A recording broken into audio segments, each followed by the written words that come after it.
Und jetzt das Heute-Journal mit Heinz Wolf und Christian Sievers. Einen guten Samstagabend Ihnen allen, beziehungsweise eine gute Nacht, muss man ja fast schon sagen. Wir bringen Sie auf den neuesten Stand der Nachrichten und müssen beginnen mit dem Krieg in Nahost, der auch ein Nervenkrieg ist.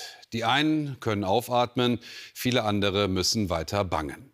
Die eigentlich geplante Übergabe weiterer israelischer Geiseln aus der Hand der Hamas hatte sich den ganzen Abend über verzögert. Dann endlich vor etwas mehr als einer Stunde hat deren Freilassung geklappt. Es ist erlaubt, sich zu freuen, und es ist erlaubt zu weinen, sagt Yoni Ascher, der schon seit gestern Abend seine beiden 2 und 4 Jahre alten Töchter, seine Frau und deren Mutter zurück hat in seinen Armen. Aus Tel Aviv Dominik Lessmeister. Fahrzeuge des Roten Kreuzes am Grenzübergang Rafah. Am Nachmittag hatte Hamas noch verzögert. Nun kommen 13 Israelis und 4 thailändische Staatsbürger frei. Kurze Zeit sah es danach aus, als ob die Vereinbarung mit Hamas bereits nach einem Tag platzt. Dabei brachte die erste Geiselfreilassung gestern so viel Hoffnung. Der 9-jährige Oad Monda kann seinen Vater wieder in den Arm nehmen. Auch seine Mutter wurde freigelassen.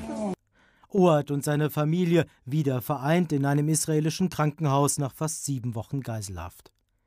Auch Yoni Ascher konnte seine Frau und seine beiden kleinen Töchter in die Arme schließen. Sie sind auch deutsche Staatsbürger. Ich freue mich, dass ich meine Familie zurückbekommen habe. Aber ich werde nicht feiern, bis der letzte von den Entführten zurückgekommen ist. Freude, aber auch Schmerz, denn zahlreiche Freigelassene erfahren erst jetzt, dass Familienmitglieder durch den Hamas-Terror getötet wurden. Nun geht es darum, vor allem die freigelassenen Kinder intensiv zu betreuen. Die Kinder und ihre Familien sind in guter körperlicher Verfassung. Es ist noch zu früh, mehr über ihren emotionalen Zustand zu sagen. Alle werden von interdisziplinären Teams betreut.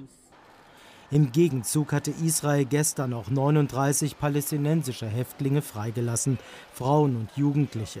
Sie waren für Strafen von leichten Vergehen bis zu Terrorunterstützung inhaftiert. Qusay ist im Januar für 15 Monate Gefängnis verurteilt worden. Er habe Israels Sicherheit gefährdet. Im Rahmen der Vereinbarung ist er nun auf freiem Fuß, frühstückt mit seinen Eltern im Westjordanland. Es ist ein unbeschreibliches Gefühl. Gott sei Dank bin ich bei meiner Familie und bei meiner Mutter und meinem Vater. Das bedeutet für mich jedenfalls die Welt.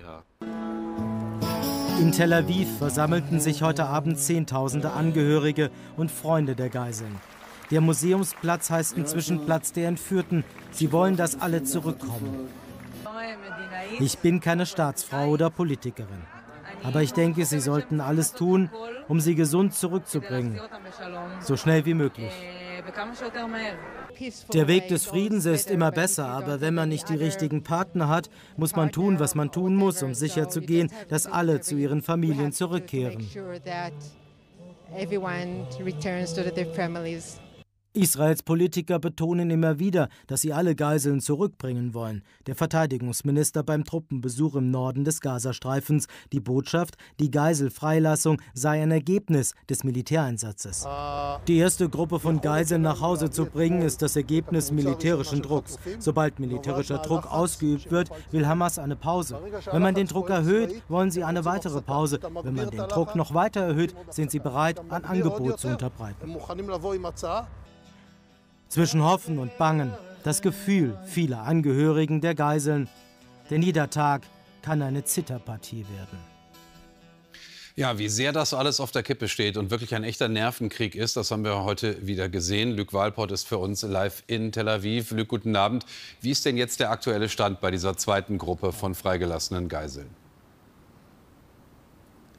Also die gute Nachricht ist, die Geiseln sind alle inzwischen auf israelischem Boden eingetroffen, über den Umweg Ägypten. Und wir können auch bestätigen, oder jedenfalls die israelischen Behörden haben das bestätigt, dass es sich um 13 Geiseln handelt, israelische und 4 thailändische.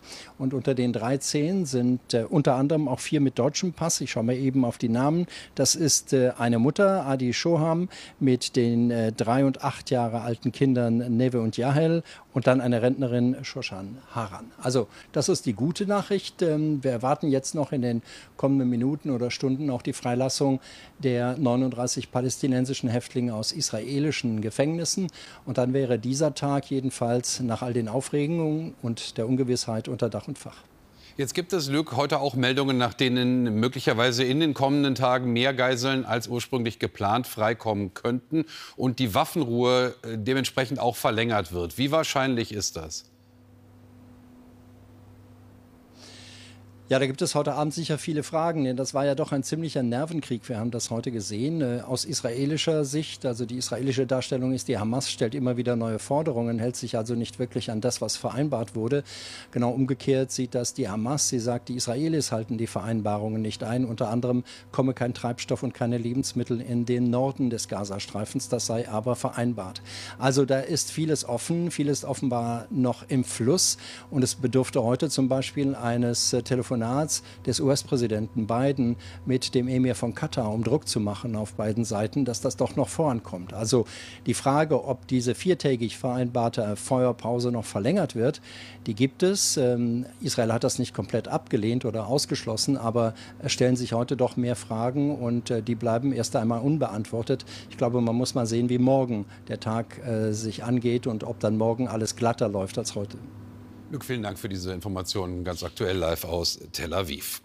Und damit nach Deutschland. Die Grünen hatten heute Abend wenig Zeit für Wetten, dass. Auf den späteren Samstagabend hatte die Regie ihres Parteitags ein Thema mit Sprengkraft gelegt. Die Migrationspolitik, bei der von den Pragmatikern in der Partei längst ein neuer Sound zu hören ist, während die Basis Sorge hat, dass so von einem weiteren grünen Kernthema nur noch wenig übrig bleibt. Eine erbitterte Debatte innerhalb der Grünen Partei und durchaus möglich, dass sie auf dem Parteitag heute überzieht. Andreas Huppert und Thomas Reichert haben mehr. Als das Thema Migration endlich zur Debatte aufgerufen wird, da dauert der Parteitag schon ungefähr 30 Zentimeter oder über 10 Stunden. Vieles diskutiert worden über Europa, über Krieg und Frieden, über Gerechtigkeit und Wohlstand. Das Thema Asyl und Migration bringt nicht nur ordentlich Stimmung, sondern Streit in den Saal. Sehr, sehr viele wollen zum Thema sprechen. Am Ende werden 20 ausgelost. Auch die Außenministerin weiß um die Brisanz des Themas in ihrer Partei. Ohne Ordnung gibt es keine Humanität.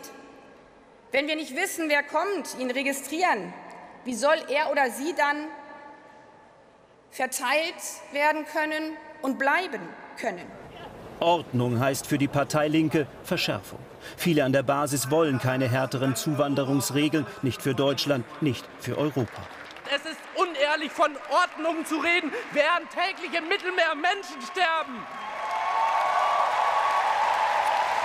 Bitte lass uns die Partei bleiben, die eben nicht sagt, wir müssen im großen Stil abschieben, sondern die Partei sagt, kein Mensch ist illegal.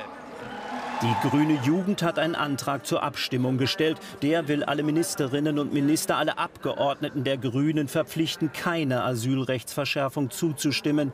Denn dieser Kurs ist nicht nur moralisch falsch, sondern auch strategisch. Und deshalb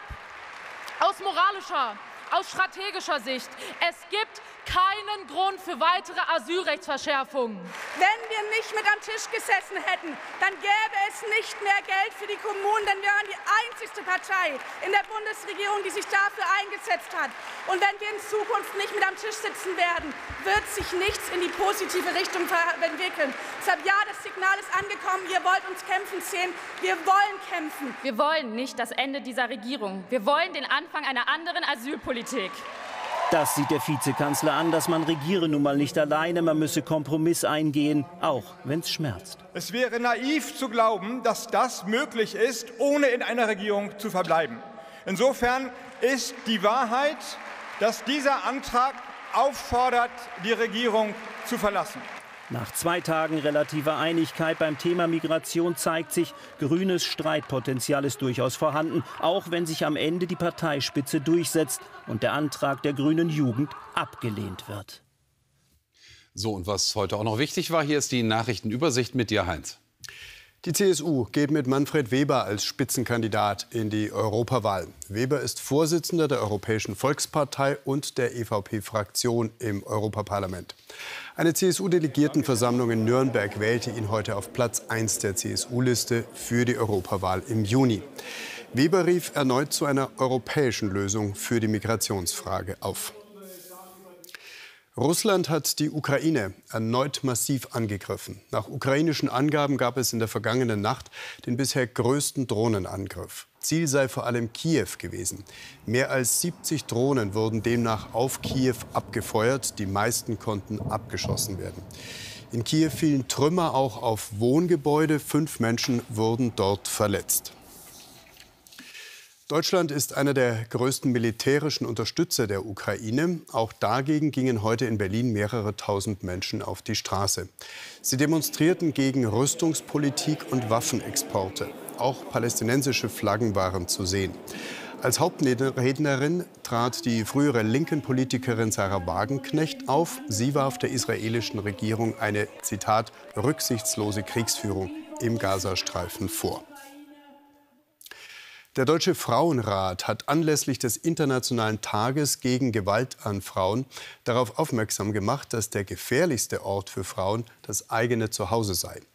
Nach Zahlen der Vereinten Nationen wurde im vergangenen Jahr weltweit fast 89.000 Frauen und Mädchen vorsätzlich getötet, die höchste Zahl seit 20 Jahren. Weltweit gingen wie hier in Madrid Tausende auf die Straße, um ein Zeichen zu setzen. Sie fordern besseren Schutz für Betroffene. In vielen Fällen geht die Gewalt vom Partner oder Ex-Partner aus. Mehr als 6 Jahrzehnte stand Heidelinde Weiß auf der Bühne und vor der Kamera. Nun ist die österreichische Schauspielerin im Alter von 83 Jahren gestorben. Dem breiten Publikum wurde Heidelinde Weiß vor allem durchs deutsche Fernsehen bekannt, in zahlreichen Gastrollen, zum Beispiel im Traumschiff oder bei Rosamunde Pilcher. Oder in der Schwarzwaldklinik. Die Folgen mit ihr können Sie übrigens in der ZDF-Mediathek sehen. Während die Bundesregierung mit einem Loch im Haushalt von mindestens 60 Milliarden klarkommen muss, setzt der Handel in Deutschland darauf, in den Wochen vor Weihnachten möglichst viel einzunehmen. Es ist die wichtigste Zeit im Jahr.